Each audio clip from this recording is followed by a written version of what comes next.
All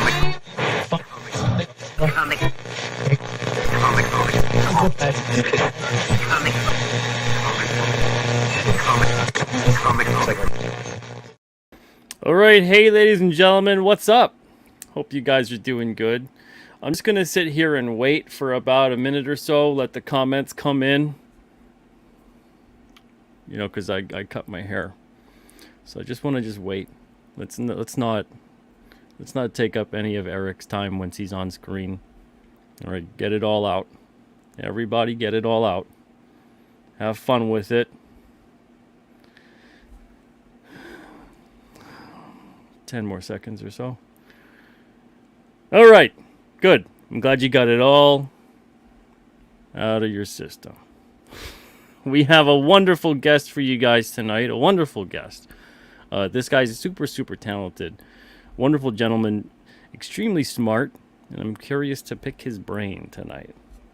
I'm picking his brain for about an hour or so. I think that's a good amount of time, right? A good amount of time. Before we do start, though, I want to say hi to you guys and gals in the chat. Michael Bancroft is appreciative of our guest tonight. Hey, Michael Bancroft. Ara, what's up, Ara? Hope you're doing good.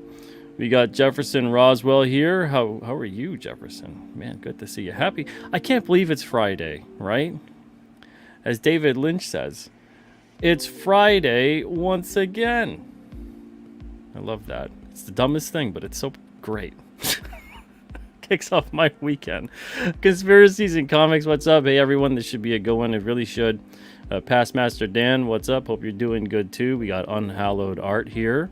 So I just saw Eric Skeletor on Twitter. Amazing stuff. Everything Eric posts is amazing. Very talented individual. Citizen Ronan is here. What's up, Citizen Ronan? Hope you are doing good as well. And let's see who else is here. I want to say hi to you guys before we bring on the man of the hour, Ben Soto. Hope you're doing good. Eric the Guapo is here. Hicks Villain, hope you're doing good too. Thank you for joining us tonight. Sheldon Martin is here too. Says, what are we having fun with? Good. Very good. Good on you, Sheldon. Ara says, Pete, hair today, gone tomorrow. That's how it goes, right? The 2 to 3 year journey begins again. Ben Soto says, looking clean and fresh, Pete. I appreciate that. Fabrizio Aiello says, hey, so excited. I'm very excited too. Bancroft says, you madman. The hair was the source of your power. No way, no how. No. Pish posh. Past Master says, admit it. You scorched it lighting the bong. Good grief. I have never smoked in my life. I know some of you it's hard for you to believe, but nope, not once. I can't imagine if I did. I'm already crazy enough as it is. Biff Bam Boom, what's up? Wayne, hope you're doing good too. All right, without further ado, here we go. The man of the hour, Mr. Eric CANETE. Hello, everybody. Good evening. Thanks for having me, Pete. Thanks, everybody in chat. Thank you so much for being on here. They're amazing. Mr. Michael Bancroft, Eric Guapo, everybody else, thank you. Yeah, they're the best. Now, Eric, I've been wanting to talk to you for a while, and the stars have aligned, and I'm glad you're able to actually be on the show finally. I got a lot of different questions for you. Are you ready? Yeah, I'm ready as I can be. Okay. It's a conversational interview, okay? So it's not just like an interrogation. Keep that in mind. Okay, I'll keep that in mind. Okay. So for those that don't know who you are or your background in art or comics, can you give a brief intro? Yeah, really quick. My name is Eric CANETE. I'm an artist, illustrator, and a storyboard artist. I have background. My main background is in animation. I used to work for Warner Brothers and Disney, working on Tron and Justice League of America, Justice League Unlimited, Teen Titans, and then in between there, because I wasn't fast enough to do comics, anytime that a publishing company would be kind enough to invite me, I'll do comics on the side. You may have seen it on like Superman. I don't remember, man. It's too far back. And then just recently, I have my own 6-issue miniseries that I started a crowdfund called Arcathena, of which I got 2 out the door until I decided to pump the brakes a little bit and recalibrate. Wow. Well, that's quite the resume. Yeah. So is Somebody at one point kept showing me my IMDb, and it's embarrassing to go like, oh, I go that far back. I'm that old. sons of guns. Someone's gonna do that to me one day, and I'm gonna be like, "Oh, you think you're so cute, don't you?" Now, is Arcathena your first? Please correct me if I'm wrong, but is Arcathena your first creator-owned endeavor? No, the first one I did was a book called Run, Love, Kill. I had a co-creator and I had a writer on the book, a buddy of mine named John Sway. We published that through Image. I got as many as maybe four issues out. Unfortunately, it was just not the time that I was spending in trying to get that book out. It was really sort of cost prohibitive to continue to work on it. So I had to abandon that series with hopes of having somebody pick up after me, but the business side of it didn't end up working out. So it never finished out. So that was, easily about 10 some odd years ago. This is my second one, and this one's all on my own. Oh, wow. Okay. Yeah. So I guess a lot of lessons learned from that first outing. 100%. The main one, and I think the first time that you had me on a little while ago, and I really wanted to help highlight this, was that one of the things that got me in trouble is because I only had about 3 issues of the Run, Love, Kill in the can before Image announced it and started soliciting, and I thought, like, I have a 9-to-5 job. There's no way I'm going to be able to keep up with this. You know, because once a series gets going, it's really detrimental to its momentum if there's like a 2-month gap between whatever issue and the next one, you know? So one of the things that I really wanted to bear down on was like I wanted to get the entire as close to done as possible. So this time around, originally it was a 5-issue miniseries, and this one being Arcathena. And after I looked through the 5th issue, I was like, I can't land the story with just 1 issue, so it got extended into 6. But I didn't launch until I had all 5 issues drawn, at least in black and white, not completed, but drawn in black and white. And then I launched book 1. Wow. So creatively speaking, between both books, you got Run, Love, Kill, and you have Arcathena. Approaching your storytelling philosophy for either one, what are the differences and what are the similarities? The biggest one is that I just got out of my own way, right? Like Run, Love, Kill creatively was amazing, but unfortunately I wasn't in the right mindset for it, right? Like I wasn't, I was thinking about the book beyond just the book itself. Like, oh, I wonder how this is going to do. I wonder if it's going to make, the kind of money back that it needs. I wonder if it's going to be received well. And all of those little, I guess you could put that in the, insecurities column, right? By the time I got to Arcathena, which is again, like what feels like decades later, there was a lot of stuff between the ears that was a lot different with me, which is just like, I'm going to enjoy the process. Like I love drawing this book, and whatever happens after, whether it be the success of it, monetary or, accolades wise, it really wasn't super important. It wasn't like a deciding factor for me doing the book, right? It wasn't constantly lingering like a cloud above my head. So that's one. So you kind of let yourself have more fun with Arcathena. Yeah. And I know that sounds weird and super cliche, right? But it's like, I get you. Arcathena is a joy to draw. Arcathena is so much fun to draw, and it's so much more dense than Run, Love, Kill art-wise ever was, right? There's so much going on in the pages, and I share a handful of these pages with Bancroft offline behind the scenes there, and they can see how much work is going into it, but at no point am I exhausted by the idea, which is a complete opposite from when I was finishing pages for Run, Love, Kill, where I'd get 3 pages done. I'm like, I want to take a 1.5 week break. This one, I'm like, what can I do to slow myself down? As a matter of fact, I feel like subconsciously I'm slowing myself down with this 6th issue because I'm like, oh, this is going to come to an end soon, And I do not want to not be drawing the book, right? So like I'm finding reasons to go and take quote unquote little tiny breaks because I'm so far ahead of the curve. But I got to get out of that. That's a bad habit. That is so funny that you say that. That's 100% how I feel with King Cryptid. I have to actively stop myself from coming up with more story ideas because there's too many already as it is. Oh man. I'm for this new sort of like strategy that my buddy and I are coming up with. I'm trying to come up with a 0 issue because one of the greatest pieces of feedback when people are reviewing Arcathena 1 and 2 is, and I think this is fair, right? They say like, I feel like I was dropped into the 2nd or 3rd season of a series, and I feel like I'm missing 1 and 2, and I'm like, that's amazing. But is it so? And so I asked, like I followed up. I said, is it so disruptive that it takes you out of the book? And he's like, no, but it just feels like there's so much that was happening previously. And so I'm developing. That's zero exactly issue. how I feel. That's exactly how I feel. You're doing that's great. Yeah.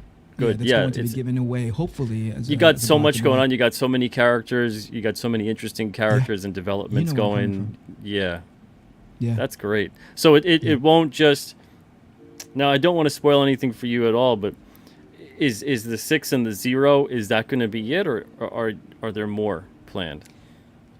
And I jokingly say, like, my editor Joe Fulton says the same exact thing. Hey, what's your plans for the next one? My colorist, Giuliano, is like, are we doing Arc Athena too? Because everybody wants to know what's on their schedule for, the relative future, And I go, when you guys say that shit, I get exhausted, just the idea of it, And here's the thing, and this already, so you're custom built for this, Pete. But the drawing part is the joy for me. It's everything else thereafter that's a learning, and so it's a struggle session sometimes, from like printing to like formatting to like dealing with everybody that's not on my desk. You know what I mean? Yeah, that's the work. I'm not saying it's a bad thing. It's just you have to develop an appreciation and a process, or else you can get really turned around very quickly. And this, like you've been doing this for a while now.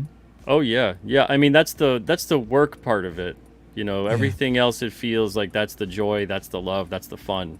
But all the little work elements and the technical stuff and the production process, that's the part that it does get more draining. Even that's the whole thing too, why sitting in front of a computer to do all of that kind of stuff is just, oh my Lord, it's mind numbing sometimes. I'd much rather be either drawing or honestly, even just packing and doing fulfillment and getting away from that, because then I could turn my mind off and then just have something on, music, whatever it is, and just get in the zone for that.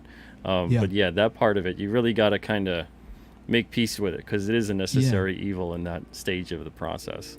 Yeah, some people are made for it, though. You know what I mean? Some people have the kind of administrative brain to make it work, right? Like it's challenging to them. They really get juiced up to sitting behind a computer in front of an Excel sheet and making sure all those numbers line up. I'm like, I'm going to leave that to you guys, to better people. But for me, data entry is like a different circle of hell that has come up and is now with us. I saw it as and I don't want it to come off like I'm complaining. I wanted to learn that, right?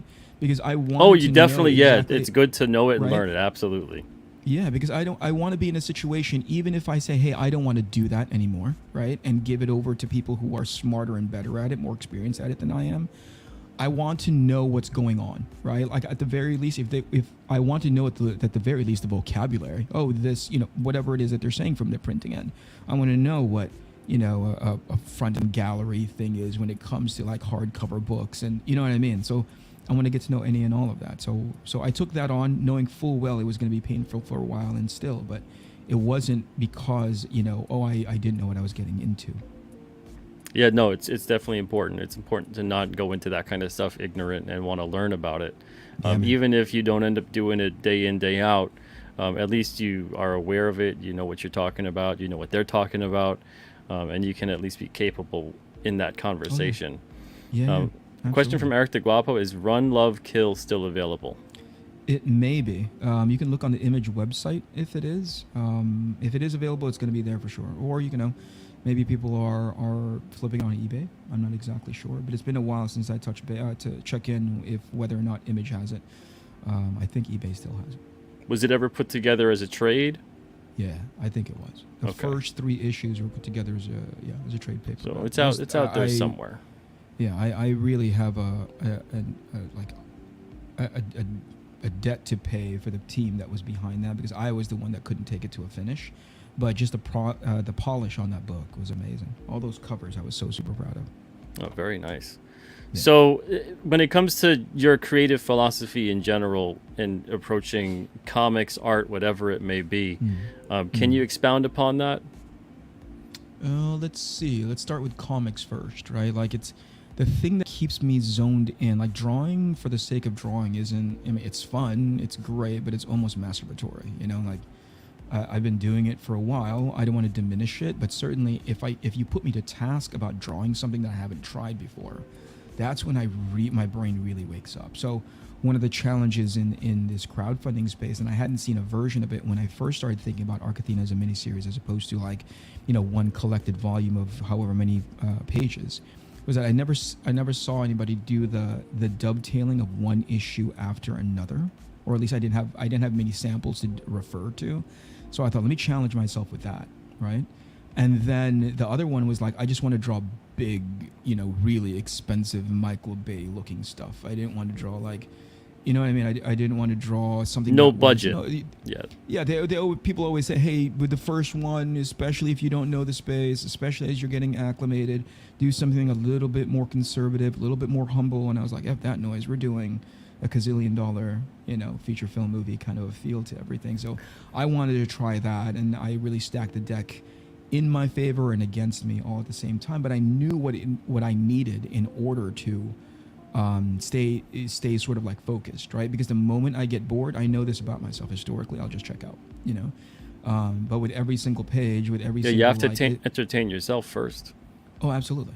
And one of the great things working with a collaborator like Joe Fulton is Joe challenges me in the best way possible. Hey, story-wise, because this is the first one I've ever written on my own, and that's why I felt it was critical to have an editor as a resource, as a safety valve. Joe challenges the concepts that I come up with. Hey, this sounds good in your head and it kind of looks okay on this script, but as I'm reading it, it's not landing well. How about this? And our collaborative relationship like that, even though Joe would always defer to me no matter what, like he's always surprised when he says something and I go like, yeah, that sounds great. Let's move on with that. He's like, are you sure? That's just a suggestion, man. I'm like, no, that you're doing your job. There's a reason why you're in the position that you are, because you're keeping me honest, right? So that's another thing. It's like, I didn't know. I love that part, that level of discovery of like, oh, that does make sense in my head, but boy, does it suck to read, like a wall of text. And Joe goes in there, tells me how to make it better, and the next time it gets better and better. I always check in with him with each and every single issue. Hey, am I still running into the same kind of mistakes that I was? And thankfully, if there's 10 mistakes previous, I get it down to 7, and next time I get it down to 5, and so on. It's that old cliche, you don't write a script, you rewrite. Yeah, for sure. I can attest to that 100%, man. 100%. Yeah, absolutely. Now, when you're approaching that comics mentality and you're putting all these different aspects together for your story, do you find it's easier or more difficult to deal with multiple characters? Initially very difficult, because the tendency for a cast, right, for sort of like an ensemble cast, is to try to give everybody a voice, right? To try to just like, you want, especially in a miniseries and nobody knows you. Like, for instance, if this was X-Men, it'd be easy, right? It had like X amount of decades of history. You kind of have an understanding of those characters, even if they don't do anything in this issue. You kind of know them, how they react. And in a new series like Arcathena, and you don't know any of the characters at all, you're almost compelled to be like, hey, there's 6 people on this team, there's 5 people on this team. I want to explain all of them, and that's really a mistake, because there's no time for that in 6 issues. Maybe for the next one I can expand, but the challenge was developing the muscle to give the audience, the reader, enough of an idea of who these people are, even if it's just cosmetically, and then keep them coming back for more later. But in context to the story, you want them thematically to fit the kind of story that you're trying to tell. So all their answers, all their reactions, all their actions kind of point to the themes that you're sort of building up. And then from there, I picked the 2 that help exemplify the opposite ends of that theme, right? So that's where you get that, at least in the case of Arcathena and Arc Poseidon, the 2 opposite spectrums of that theme, that's what causes the conflict, and that's what sort of like drives the story. The backdrop of an alien you want to invasion have is things just like dressing, You don't want to have things happen and then this happens and then this happens. You want to have things happen. This happened because that happened, because Correct. this happens, because so you want to have all these cause and effects as opposed to just this kind of almost instructions in terms of reading a story. For sure. Yeah, and in a way, like Claremont did, and I'm a huge fan of Chris Claremont. So whenever he would come up with like a theme for like one of those summer events, like Fall of the Mutants or what have you, there was always a thing that there was always this kind of like umbrella concept that they were all struggling against, or they were all sort of like processing. And what was great is when you reflect that umbrella concept to each of those characters, it's informed by those characters and their past or their histories, right? They're very unique perspectives. So that's my approach, right? Which is like, hey, this thing is happening, responsibility, accountability, and leadership. How do each of these characters, right, the front end of both teams, Divana and the Gristle, how do they deal with that? How does that manifest itself, either by attitude or by conduct? You know? Yeah, and that's a great way to go about it. I mean, if anything, I think honestly that is the only way to go about it. If you want to tell a cohesive story that actually has an emotional landing in terms of these characters and the events that are taking place. Otherwise, you're just kind of having what feels more like chess pieces, and you're moving them around, and there's no real rhyme or reason, and they don't really matter when, you know, some of them do certain things, and that's that, and whatever happens, and it's a very because I said so, as opposed to it has a logical flow where you begin to almost expect certain characters to react in certain ways, and when your readers begin to really understand the characters and know who they are, it's some authors. And there's a lot of that tendency nowadays to subvert expectations, you know what I mean? Where they're like, well, we know that they're going to expect them to do this, but let's have them do this thing instead because that makes it exciting or different. And not necessarily, especially because you want that fun ride, you know? You kind of want to have them on that roller coaster ride where they're going up and they see that drop and then they drop, you know, not that you see the drop, but then magically tracks are built in front of you and you're just going straight and it's like, oh, gotcha, you know, and yeah, it's different, and they didn't expect that to occur, but that's not good. That's not fun. I mean, just because it was unexpected doesn't mean that it's good, right? Sometimes, and I don't know why people have some weird aversion to this lately, but sometimes you just give them the drop, you know? Just give them the freaking drop because it's exactly what it calls for. You don't need to go into this subvert expectation thing. And that's where you get that catharsis, too. Yes, that's why it pays off really well, because you're like, I'm expecting it, and there it is, and oh, that feels really, really good, right? You do enough of those, that's when you subvert, right? Because that's what you're, like, expectation doesn't exist unless you establish a baseline for what expectation is first, you know? And then you can subvert it, but some people just go take somebody elsewhere's expectations and infuse it into their book, assuming that that's transferable, and it's not always. Actually, it's rarely ever, right? No, I don't know too many writers who can pull that off. Yeah. You need to establish that rhythm and flow, and this way then you can take them for a surprise, you know, as opposed to, oh, it's not the chorus, now it's a bridge, you know, that kind of thing. But if every single time they're expecting the chorus and you hit them with a bridge or another verse and they're like, you know what, this is exhausting, I can't keep up, there's no flow here, I can't get into the rhythm with this story.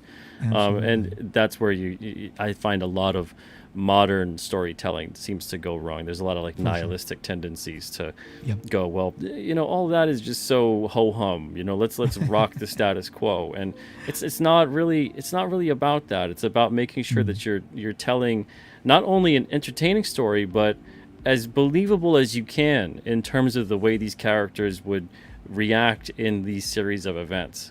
And as a storyteller, you can tell when you go, you know, that character that they just had them do this thing and it was supposed to be like a plot twist. You know that they just thought about that right at that point. They didn't build up to it. There wasn't any thought, you know, working towards that. It just was like, we need something interesting in this third act. What can we do? You know, and completely out of character, completely out of context. It doesn't build into it in any way, shape, or form. And I'll say this too, Pete. As much as you and I are talking about like storytelling theory and all this like highfalutin stuff, I gotta be honest with you, because this is one of the first times that I've ever taken on the writing chores on my own. I didn't want to get too fancy, you know. I didn't want to get too like, you know, like too crazy when it came to the narrative, because I knew what I felt comfortable with, and I didn't want to do, you know, I see dead people, you know. Like I didn't want to do like some weird big reveal at the end or whatever. I just wanted to take you on that ride, you know. And I knew my limitations. I knew what I was comfortable with. I I surrounded myself with really, really good people who understood the sort of trajectory that I was trying to go for and helped me polish it. But for the most part, I wasn't about to try to get fancy in my first one. Maybe next time, but this time I just really wanted to get the story to you as cleanly and as clearly as possible. Everybody is motivated in my book. Everybody's Yeah, motivated. that's great. Let's see. We have a question from Eric. Says, "I have a question Yeah. about character designs. Did you have any real world inspiration creating the Arc Poseidon team?" A real world inspiration in a sense of no, none that come off right off the top of my head. I know that Gristle is modeled after Rooster Cogburn from True Grit, right? So anytime Joe and I talk about his dialogue, it always comes from that place. And then we'll pick out certain actors and actresses and like, oh, remember that performance from X, Y, and Z movie? That's probably what's inspiring this dialogue. But for the most part, I don't know if there's any real world stuff except for maybe my influences growing up reading comics and watching animation. Oh, very nice. Yeah, it's honestly it's the same thing with me when I'm creating certain things, and it's very little real world, I think, inspiration in what I'm creating, other than maybe if it actually takes place in a real world setting. So with it, Sure. Encrypted, that takes place in New Hampshire, but it takes Hmm. place Hmm. in basically a New Hampshire parallel to our own, that kind of a thing. Sure. So I can play around with certain elements, I can play around with certain timelines and things like that, but only to a certain extent, and then all of a sudden it stops becoming believable. So Sure. it's important to have that balance, to have that Yeah. suspension of disbelief. And it's the same Yeah. thing, I think, with your characters, where you have such a sci-fi adventure type setting. You can do a lot of impossible and fantastic things, but there's still a line you can't cross. Was there ever that kind of point when you were creating where you were like, if I do that, I think people are going to really question the logic of this story? Yeah. There's a particular scene in book one, and I know that the opening scene of any sort of like series kind of sets the tone, right? Like what can we expect moving forward? But there was a scene in that when they were in the underbelly of this rig of this oil derrick, and I don't know if you know which one this is. But there was a scene in there, and as I wrote it, I knew what I was trying to get away with. I knew I wanted to be like, sort of like, irreverent and really be it really helped to explain one of the characters from Arc Poseidon. But it was in the execution of how I wanted to expand on that character that was, I think I crossed the line as far as like, that's gross, But as I drew it and people saw it, they're like, "Oh my God, I can't believe that you did that."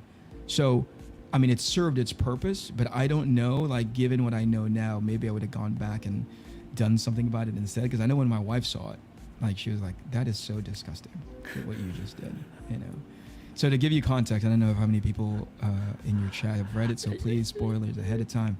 Spoilers, folks, spoilers. Yes, hypersexual is this, 90% cyborg, but this also previously, before she got cyborgized, she was a telepath, right? So the conflict there is the more she gives up that humanity, the more of a killer robot, killer cyborg she becomes, but she still retains some of that power, right? So the way she implements it is that she reaches into your subconscious as a distraction, and then in that moment of distraction, she goes and kills you with like her gazillion swords and weapons, Now, it could have been just as easy enough to just like distract you with like a picture of whatever, put a picture in your brain and makes you think about something else, and she stabs you in the face. But instead, she takes you into a level of arousal that is really super, distracting, right? And so she did one. They get into this really precarious situation in which they're handling these giant kaiju type size beast monster things, and she reaches into that thing's brain, and it gets it so aroused that it's this crab ejaculant in one of the pages. This kaiju crab ejaculant, and that was the line where when I drew it, I was like, that's funny. Weeks later, I looked at it again, and I was like, this is not going to land very well. And as soon as my wife saw it, she's like, that's freaking gross. Which anime did you watch to get inspiration from that? Man, I don't know which specific one, but clearly something made an impression on me. Something left an impression on me to the point where I'm like, taking it out of the the vault and utilizing it now. But anyway, I thought it was very character appropriate. I thought it was very series appropriate, and I thought it set a great tone for where I was going to go moving forward. Yeah, wow. Man, oh man. I don't know where we take the conversation from here. Is there a good segue? I don't know. What else can we talk about? You said I something guess, about like... Well, I was going to say, similar to what you just described, reaching into your brain and overstimulating you to the heights of arousal. How did you feel about crowdfunding your book? That's a great segue. That was really elegant. I think first and foremost, I want to thank you. I want to thank Bancroft. I want to thank Chat, because I know I came in sort of cold out of the rain into this scene, and everybody was so very accepting, right? Like, I know for sure in whatever capacity of success the series has had and will continue to have moving forward, it's because people are like, hey, we want to invest in this book and in this guy, right? Crowdfunding was an unknown sort of entity to me. It was like I didn't know what I was getting into. People were really excited about it. I knew the potential behind it because I had crowdfunded one of my bigger sketchbooks from way back in the day, but I'd never directly done it. So under the same sort of principle that you and I were talking about previously, not knowing what it was, I was curious. I was like, I want to go find out, right? I want to earn my lumps, slam my head against the wall and whatever things I don't know. And thankfully, there's been a ton of people who have been, as far as a resource is concerned, been really, really giving to me. One of the critical ones, I think, is Tim Lim, who is over there with me at Iconic Comics doing Common America. He's been I've been running the Tim Lim playbook for Arcathena since like almost day one. But the things that I didn't know, I was enthusiastic to find out. And when I found out about it, man, was it rewarding, So the experience to me, still, I believe, was incredibly rewarding. But as I've done two now, I'd realized, I took a step back and I started thinking like, this is about time and energy expenditure. And I don't think I'm custom built to do the kinds of things I need to do in order to continue to crowdfund a book moving forward. Right, I knew all the like before. Are you talking about the campaigning, the fulfillment process? The campaigning in specific, right? That 30-day window in which I effectively turn into like an awareness program. Like, please, everybody, pay attention to this, and this. Right, talk to as many people as possible. I believe that it's valid. I think it's critical when you have a book. I think you pour yourself into that space as much as possible. But knowing my limitations, not just my overall personality, but also my day-to-day, the hours in my day, there's no way I could accommodate that, and it would be sort of like a bad attempt, right? And I would be misrepresenting not just the book, but obviously the efforts of the team, and that really sucks, right? I don't mind if I'm just kind of like rowing the boat on my own, but between Weathers and Giuliano and Fulton, those guys are busting their butts, and I can't be the guy who's supposed to be at the front end of a project doing whatever I need to do, and I can't do it because I'm just not built that way. Well, I hear you, because you really do have to get out there. You got to be the face and the voice of what it is that you're doing. You got to let people see you and hear you. Yep.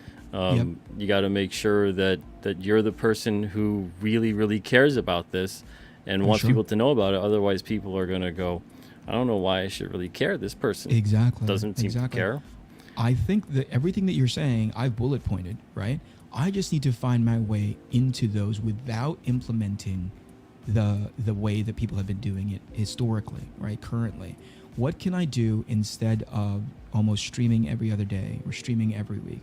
What else can I do? I need to formulate a plan for that. Right? I'm guessing you have a newsletter and things like that.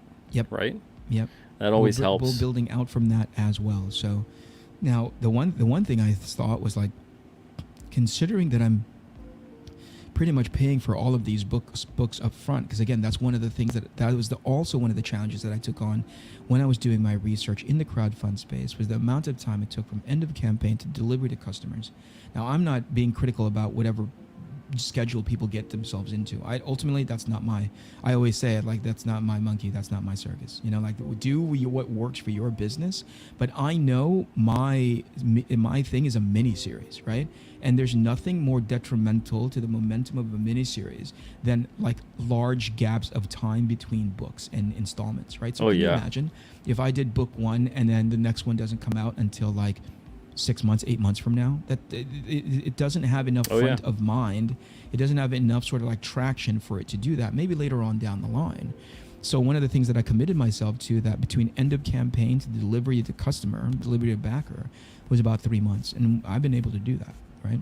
Oh, that's great. But I'd realized that in trying to do so, I knew what my fuse was like, and it was getting shorter and shorter, and the hats that I was wearing weren't like, getting lesser and lesser. Actually, it was getting there were even more hats to put on. And I'm Yeah, not trained like you, Pete. I haven't been doing this for like decades on end, man. I have not developed the muscle or the resistances or the tenacity to do it, dude.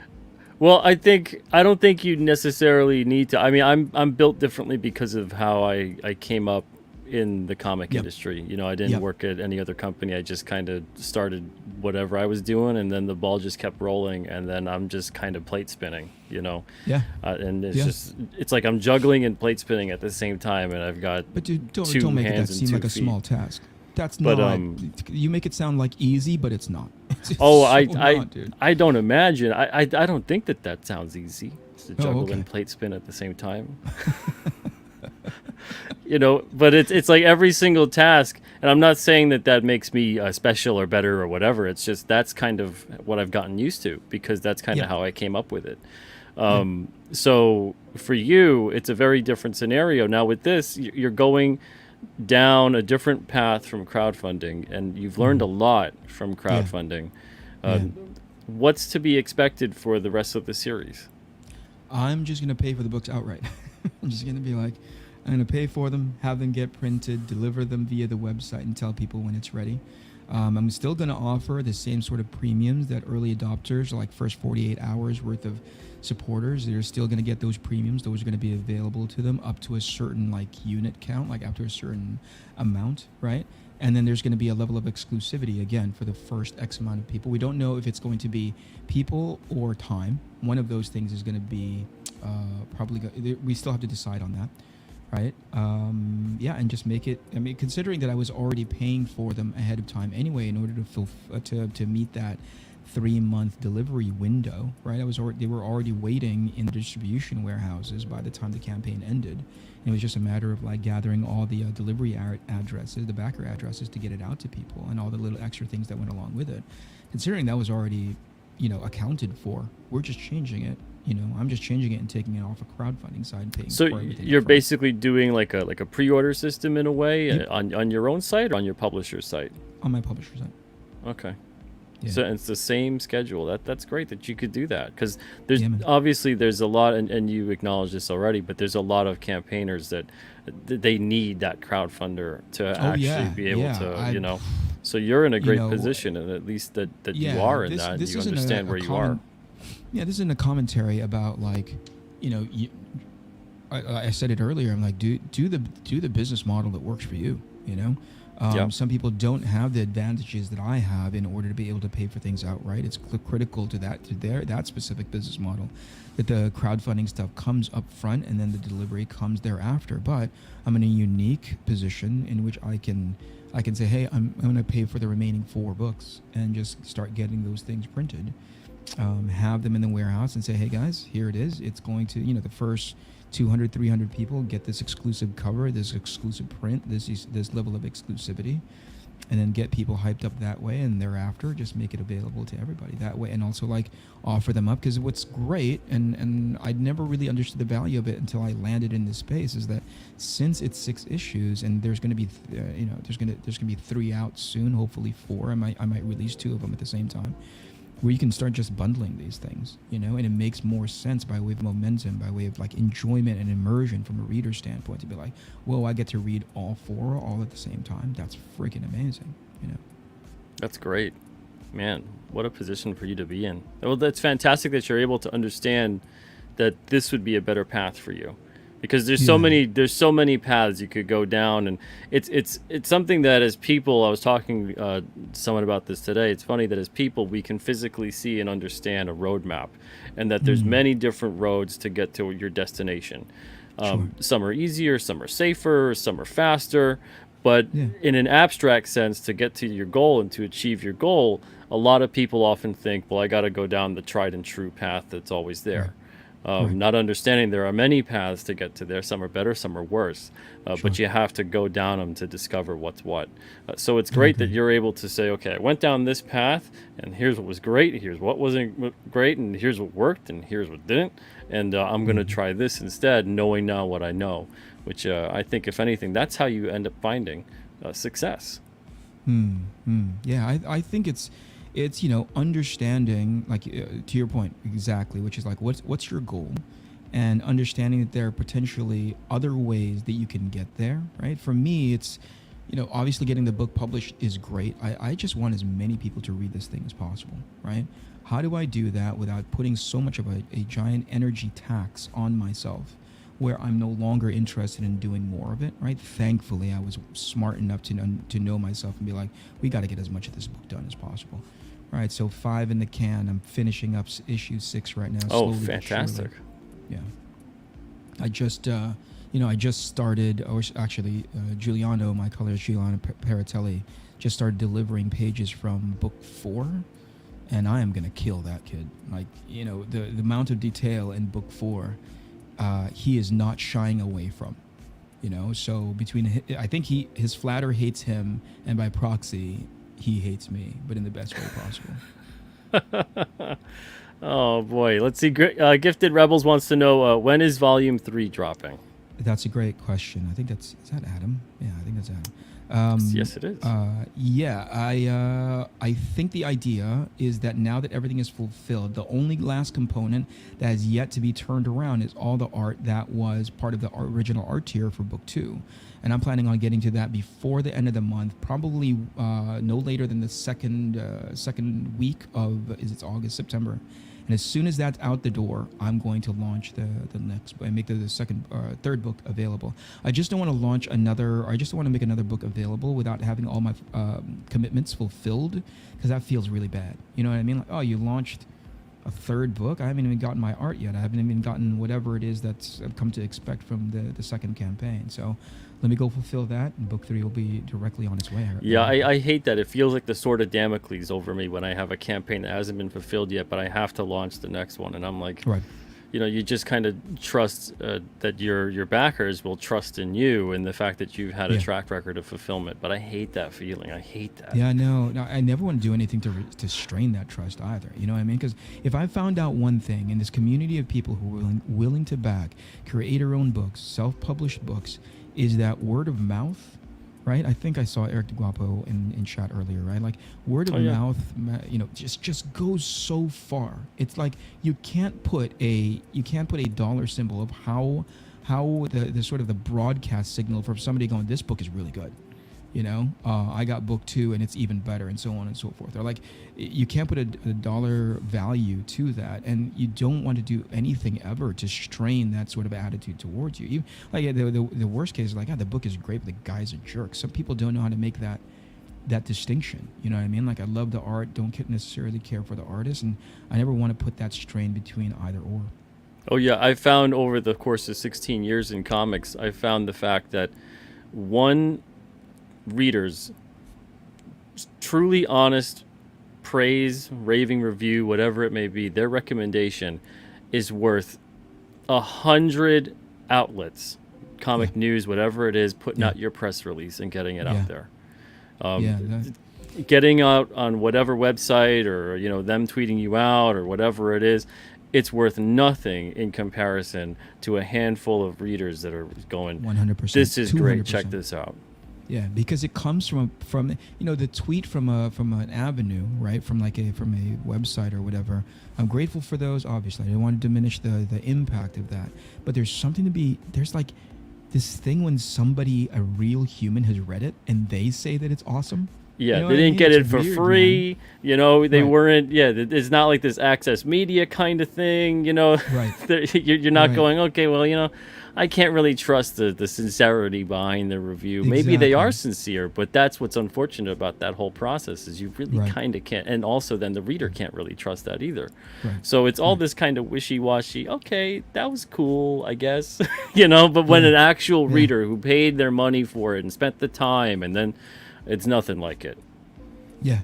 And YouTube has been such an amazing resource for that kind of space, right? Because whenever somebody takes the book and there's a review of it and goes like page by page, they're calling out pages that scenes that they don't care for, but really calling out the scenes that they love. I'm like, oh my gosh, it's like me and my buddies sitting in this living room reading X-Men comics. I was just about to, that's what that reminds me of. Did you see when this happened, blah, blah, blah? Did you miss that little panel in the bottom right-hand corner? Like that level of excitement, engagement, enthusiasm. Like you said, you can't put a dollar value behind that, because those are the people that are going to evangelize for this book. Yeah, there's nothing like that. Let's see. RBI says, speaking of, you've got a fan and a reader right here. It says, please continue to do the big black and white artist edition still. Is that something that you're planning on doing? I think so. But I don't want it to be. I love those things because I'm such an art nerd, right? When I'm growing up and I'm seeing those artist editions from other artists that I like the Walt Simonson ones, the John Buscema ones. Like, I want to collect all of that stuff, but I don't want it. At the end of the day, I never want anything like that to distract from the book itself, right?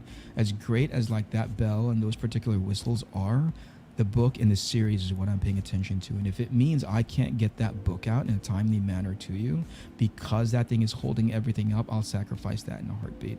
Get back to it later, obviously. Exactly. Yeah, you could always do that later. Yeah, that's great. Sure. Let's see. Yeah. Eric, speaking of Eric DeGuapo, says, will the hardcover option be available for the next 4 issues? Yes, that's not going to change. So I think in this space of that's good. Your form factor will stay the same. Yep. Everything is going to stay the same. I just want to give you the best sort of, I don't know, it's weird. I'm asking a lot from an audience that doesn't know me as a publisher, that doesn't know me as like an independent creator, right? So the best thing that I can do is show up with the best looking polish on my product as I can, especially if the resources are available to me, right? So that's my attitude. So I don't think it's going to change just because I'm ramping it away from crowdfunding and more like into a pre-sale or like direct order. Yeah, it's almost like you're changing, I don't know, you're changing the way you would ship product. It's as stupid as that in a way, Instead of UPS, we're going to use USPS or FedEx. It's like you're still going to get the book. It's still going to be the same timeline. It's still going to be the same kind of process. But this is really just like, instead of it being, and I'm looking honestly towards down the road when one day crowdfunding may or may not be the same way it is or may be gone. I'm looking obviously towards kind of having that future proofing for our own stuff at Alterna too, because that is ideally what you'd like to do. You would like to have your headquarters, your home base, and not have to go somewhere else, and completely eliminate all kinds of middlemen. And some people are at that space where they can do that, and then some people aren't, and then some people are still finding value. I'm still finding value from having something on Indiegogo. The day that I see that there's really no value coming in from that, that's the day I go, okay, well, we got to start just moving everything back to us. But that's great that you're able to do that. Metatron's Cube says, will there ever be soft cover versions? Maybe, but there aren't any immediate plans for it. I hope so, because it makes everything is about like, if the goal, the big top level goal is to get this book into as many hands as possible, and the preventative, right? The barrier to entry is either the price tag or the shipping, or honestly both, right? We've got to find a way. I've got to find a way to get this book to you. Now, there's another way. If some people have an allergic reaction to digital, but you can always go to zestworld.com and find Arcathena available there digitally. And once you sign up for that, everything gets delivered to you for, I can't remember what the annual price is for, but it gets delivered to you in installments, and you get that book just as soon as all the other books get distributed to the backers in the original X amount, when it was crowdfunded. So in 30 days, at the end of 30 days, once the books get into backers' hands, it becomes available on Zestworld. You can start reading it digitally.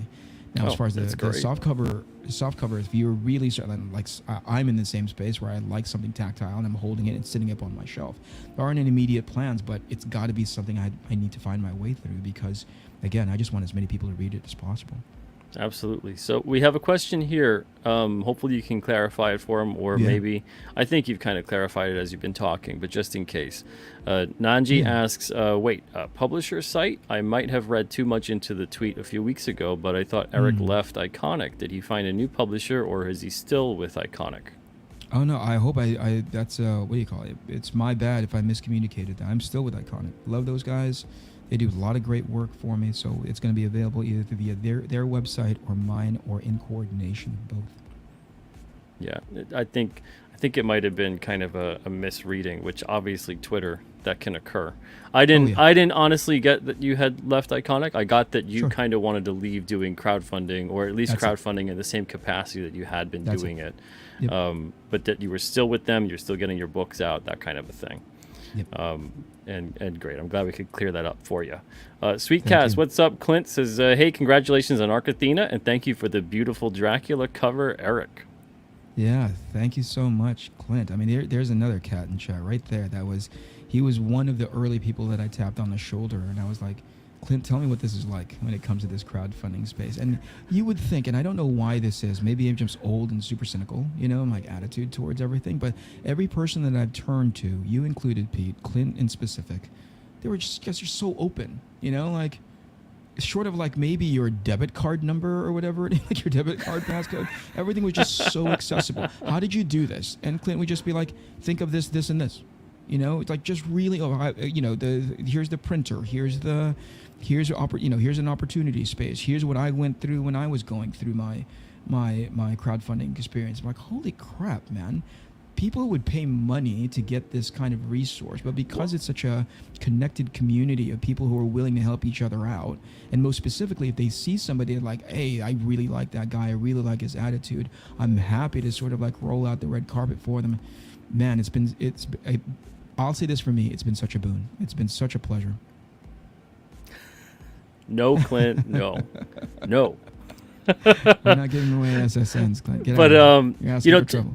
to your credit, though, I have to say, you had very specific questions. You had very specific, easy to answer questions. To be honest, Yeah. You might not have thought they were easy to answer or specific at the time, but I can't tell you how many people they come up to me with questions that I'm like, I don't even know where to begin to answer that. Questions like, so I want to make a comic. Where do I start? And I'm like, holy smokes, or even worse, sometimes they'll say, I want to make a comic publishing company. How do I get started? I'm just thinking like, oh man, good grief. Like, I don't know what to tell you other than from what I did. I can't say do it like this or like that, or maybe do it like that instead. I could say what I did and maybe what I would have done knowing what I know now. But then again, it turns into, and I used to answer crazy questions like that back in the day, like years ago. And then I was only met with people who were pissed off. Well, I can't do that. I don't have that kind of time. I don't have that kind of, resource. And I'm like, okay. Yeah. I can't answer those sort of, I can't answer this sort of unbelievable. It's not like, so what kind of pen do you prefer to use? Or, which crowdfunding platform do you prefer? Or, any kind of thing like that. That's very specific. It's very easy to go, oh, okay, this and this is why. For sure. The very open-ended kind of, almost like life-altering kind of questions too, where I'm like, man, how do I answer this without 10 years down the road, the guy comes to me and is like, you did this to me. I'm like, I just answered a question. I think what's great too is, especially when I ask like small questions that then open up the conversation to everything, like I try to be like, if I were to ask a question to you too, Clint, about like, hey, what's an ideal sort of like publishing turnaround? What should I be looking for price per unit? I don't like that level of openness. You know what I mean? Like if I say, hey, rather than asking you, oh gosh, what's an ideal price per unit for a comic book, right? I know the questions that's going to happen. It's going to be like, well, how many pages is it? What kind of paper stock? What kind of cover? Is it full color? See? This is why you asked the right questions, though. I would volunteer that information specifically. I would then say, hey, Pete, I saw a book that was in your catalog, and I really liked the way it looked. What was that business like on the publish, or excuse me, on the printing end? So at the very least, you and I have a baseline to start off of. I think people ask general questions because they don't have a goal on that question. They just want, you get general questions, you're gonna get general answers. Absolutely, yeah, and that's the thing is you ask the right questions. You were as specific as you could be, And like he said, you kind of started small with certain ones and then allowed a conversation to develop from that. So that's very important. So for those that are out there that are curious about getting involved in any kind of space or even any kind of endeavor, let's say you are curious about how do I go about making my first comic. Instead of asking the big, broad, generalized question, ask very specific, smaller questions. Yep. What are those first couple of steps that you're looking into and researching right now that are on your mind, as opposed to saying, hey, you give me the easy button and smash it a couple times and make sure that, you put some sauce on that while you're at it. Right. It's very intimidating to answer that, because there also is that sense, at least for me, of a very responsible feeling where I'm going, this is a big, big deal. This is a big endeavor for this person. I don't want to steer them the wrong way.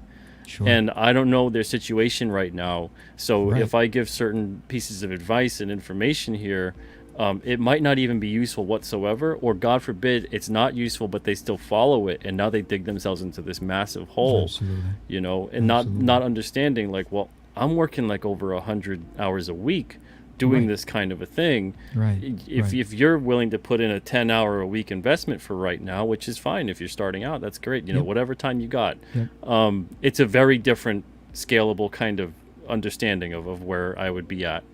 So it's that kind of thing. Be specific, have those smaller questions, and then you'll get the right answers that you need to progress. But otherwise, those big generalized questions, they're a doozy. It's too big to answer, man. Absolutely. It's kind of like, what is the meaning of life? As what I mean, like that sort of. I was about to say, hey, about publishing your own book and being your own creator. Give me all at once, all at the same time. And it's like, okay, where do you start with that? What I often, whenever I get that question, because I think it's a determining factor. Here's something that I went over. I was in front of a panel at Bell County Comic Con 2 weeks ago. And there were a lot of people in the crowd asking about how to get started in this creative space in self-publishing. And I said, I'm going to get really super crass, right now. And one of my answers, I was like, how much money do you have? Stick them up. Right. CANETE wants to know. How much money do you have? And the reason why I say that, and I say it tongue-in-cheekly, but there's a bit of truth in that, because depending on the whatever finances that you have, at you your need a disposal safety net. Front, but it gets progressively, like, answers become easier. You know what I mean? Challenges become softer if you have that money up front. When you don't, that's how I scale. And I'm like, oh, I have $100. I have a part-time job. I'm like, good. Let's have a conversation about what that scale looks like for you if you decide to go into the self-publishing space. But if you say like, oh, sky's the limit. I have my own rocket ship. That's how I got here, and my own teleporter. I'm all like, why are you gonna publish? Why are you publishing? But okay, let's say that you want to publish your own book. Here's what it looks like. Masochist, obviously. Yeah. Right. Elon Musk comes along like, I want to make comic books now. Yeah. Like, all right. Yeah. I'll tell you this, you man. probably can, but okay. We use the term masochist, but it's been so much fun, Pete. It's been well, that's fun. the thing. See, then that's another thing too, that you have to understand that you have to almost not even have a logical, rational reason for doing these things. You have to love it. You have to be not almost, but sometimes actually obsessed with the creative process of doing this kind of stuff, because it is such a foreign thing to do, to be self-motivated, an entrepreneur, creative, put yourself in this headspace, put yourself in that business risk profile, to actually be in all of these columns and go, but I love it and I wouldn't want to do anything else. Absolutely. You have to be just head over heels about it. This isn't one of those things where you're like, one day you wake up and go, I guess, maybe I'd make a comic today. It's not, maybe I'll take on a publishing company and a publishing endeavor, it's almost an irrationality to it. It's so just, it's pure just love and obsession and just a part of you. It's that, why are you breathing right now? I don't know, because I am. And it's the same thing of, why are you creating right now? Why are you making this story? Why do these ideas come to you? I don't know. They just do. Yeah, it's similar. This was back when I used to run an awful lot and would run marathons. There's a point in a marathon, I'm like, what in the hell? Why am I out here? Why am I? It's 26 miles. What are we doing? You get a moment of clarity. Yeah, and then the answer is the same, which is like, well, at least for me anyway, it's like, because I want to see if I can do it. It's a challenge for myself to want to be able to say, I did this, I took this on. There were a lot of uncomfortable things that I didn't know. I didn't know if I was going to succeed at it. But I want to be able to say I did that, right? Because that's the worst thing for me, is to just constantly keep things in the like theoretical, maybe I'll do it, maybe I won't space. That's annoying, right? Because this goes back to one Then of you the have things a that made me pile want of to do it. regrets at the end of your life, and Oh yeah, that's the worst. yeah. It's one of the things that made me want to do this in the first place, because I caught myself talking so much garbage about what's out there right now. I got sick of hearing it. Like, just shut up and go do the it. thing. You Yeah. know? Yeah. Brilliant slogan by Nike. Yeah, Literally, it's just do it.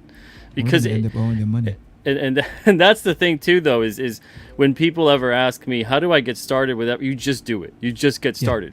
Where do I begin to write? You just start writing. How do I begin to start drawing? You just start drawing. That conversation that you're talking about is better when there's something in front of you to talk about, right? I don't like being in theoretical spaces of like, well, how does a 3-act structure work in the first screenplay? I'm like, go write the thing, and then we'll talk about And why. then, it doesn't, we'll exactly.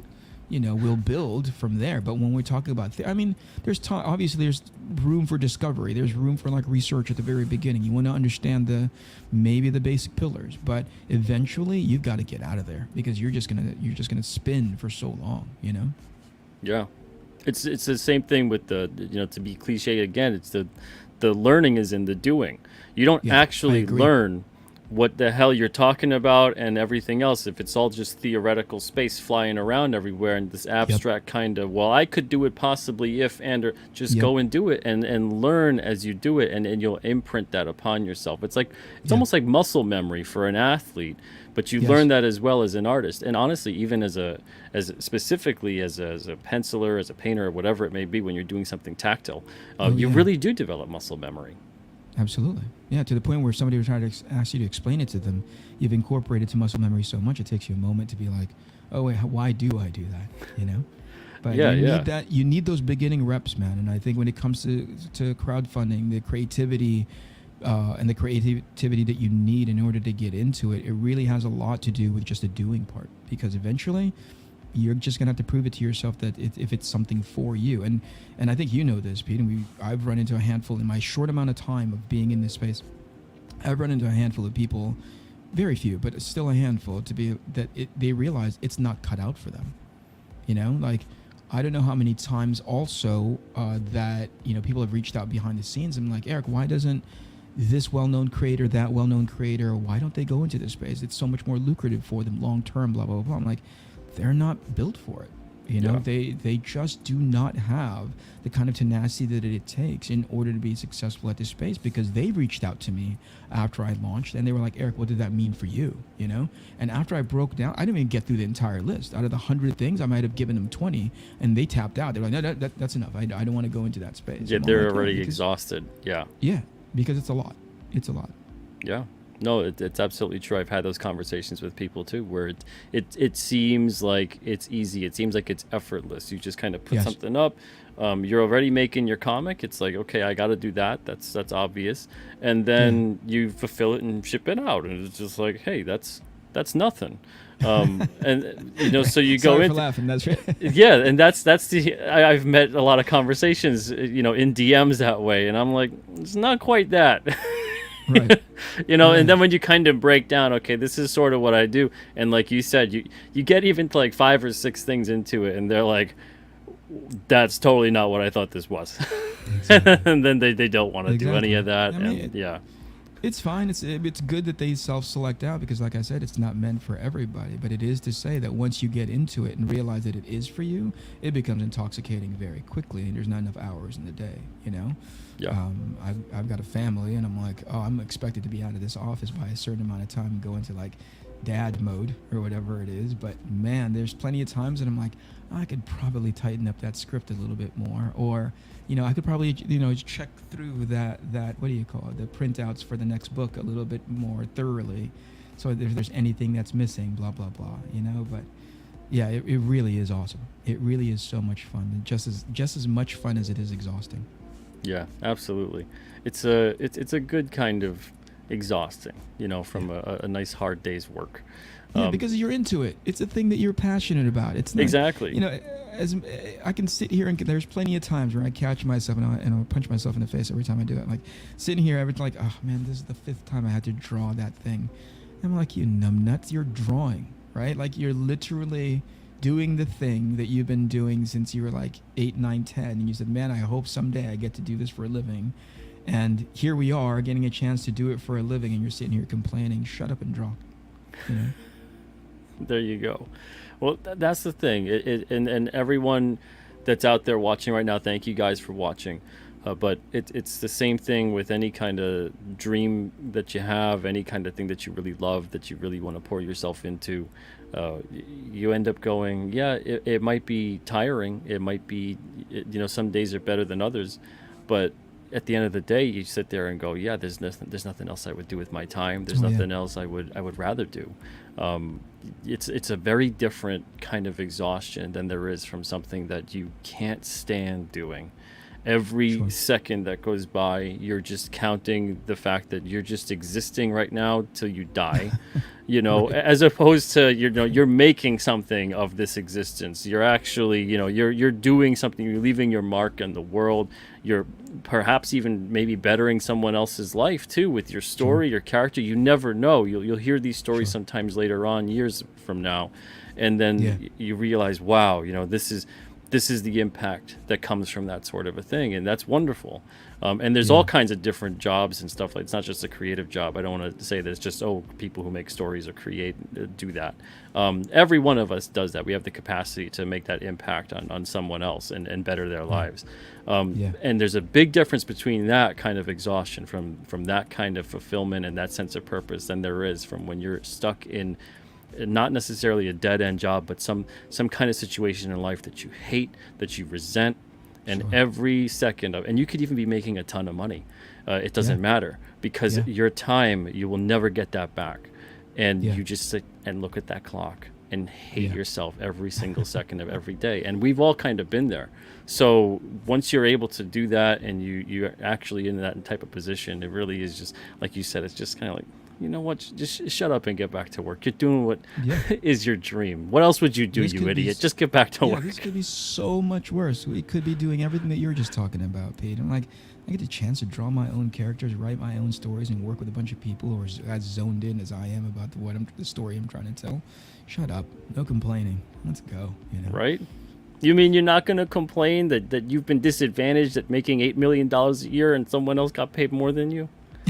I'm alluding to something I won't get into, but I mean, the stuff that we hear nowadays is just from certain aspects of the world in terms of celebrity and this and that out there is just mind-boggling to me that you can It utter is. those words and feel like, yeah, I'm justified in saying and feeling that way.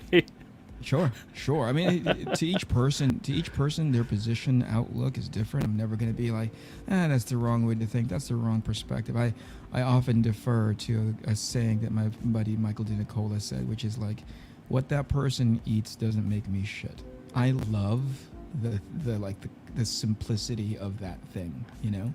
So I implement that as much as possible anytime something bothers me. Every time somebody like, oh, they're doing this with these characters that I grew up with that I love so much. My entryway into comics, my love for them will never go away. And I'm all like, that's not my problem. I got to work on this thing. This one's mine. This one's on me. I got to make this work. Absolutely. And that's the thing, you get that chance every day to move forward with your own thing, to be a I agree. pioneer in that field. Like you said before, it's kind of like you're seeing that hill, you're seeing that mountain, and you're like, I got to climb that thing. And that's Yeah. every single day doing this type of thing, being creative, and instead of Yeah. having that mindset of, look at what they're doing and that's horrible. And if you're in the capacity to be able to do something about it, especially something where you can create the thing that you Exactly. wish was out there in the world, Exactly. go Yeah. for it. Yeah, there's the juice that I get. I never thought about it, Pete. I don't know. Well, again, this is all old hat to you, but I'm sure you still go through it. But whenever somebody's on YouTube and talking about the book page by page, and that kind of energy that they get when they're talking about it, right? I'm like, holy crap, these guys are actually reading the book. You know what I mean? They're not just like, hey, thank you very much. I got my sticker. I got my free 9x12 poster, and it's gonna go sit in the corner. No, they got it, ripped the packaging open, dove into the book, and are now analytical about like, hey, I saw this and I didn't see them in the next panel over, so I think that's that character in disguise, and blah blah blah blah blah. I'm like, holy crap, you guys are actually paying attention. And that, I love that feeling, because it just goes to show like, oh, all of these things, all of these stakes that we're putting in the ground, all of these plot points that we're sort of like building towards for the series, people are picking up on it. I didn't think that they would. I had an argument with Joe about like, I don't think that's deliberate enough, Joe. And Joe was like, "Don't trust me, dude. They'll get it." And when you're they like that did, kind of like, subtle stuff, you would just fly under the radar, and but you're like, "Oh man!" It just goes to show that they're really invested in the story. They're really invested in reading and trying, not necessarily to try to get ahead of it, but really immersing themselves in like, what the heck is going on? There's so much intriguing stuff here. I don't want to miss a beat. So that's the extra stuff that is really, that's the level of complimentary that gets me out of the doldrums of like, oh man, I'm having a bad drawing day, or nothing is working out because I meant to draw all day today, but now I've got to go run chores. Like, all of that just recharges me to be like, okay, great, this is working. Let's go do it again. Let's go do it some more. Absolutely. Well, with that, we're past the hour mark. I think that's a Awesome. good place to leave it off. Yeah, And everybody, go do it. Go for it. Seriously, if you've got an idea out there, if you've got a dream to create something, whatever it may be, go for it. Because, absolutely. And again, I hate being cliche about it, but there really is. It's today. All you got's today. Tomorrow's not guaranteed.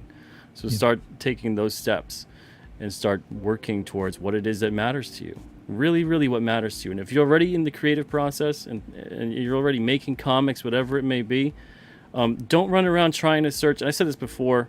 Don't run around trying to search for the thing that you think everyone is going to love, or you think this will be a hit. What speaks to you? What do you really think about? What you really want to communicate out there? What is the point of your story, and what does that mean, and what does that matter? And make sure it really matters to you, because if it doesn't really matter to you, it's not going to really matter to anybody else. I agree. I just saw Rob the Replicator walk in like a few minutes ago. Hey, Rob, thanks for everything. Appreciate it. Yeah, I wish. Goodness gracious. But thank you, Rob, and thank you, everybody else. Eric, Citizen Ronan, thank you, guys. Ben Soto, Michael everybody. Bancroft, thank you as well. Jefferson Roswell, thank you for being here. We got Metatron's Cube here, too. Jaded One, thank you so much. Harry B., thank you as well. Conspiracies and Comics is great stream and great advice. Thank you, guys. Melanie B., thank you, too. All right, thank you guys so much. Eric, thank you as well. Thank you so much, man. Your time was amazing here today. Great conversation with you. Really appreciate it. And keep up the great work, man. Thanks, buddy. All right. Take it easy, everybody. Bye-bye.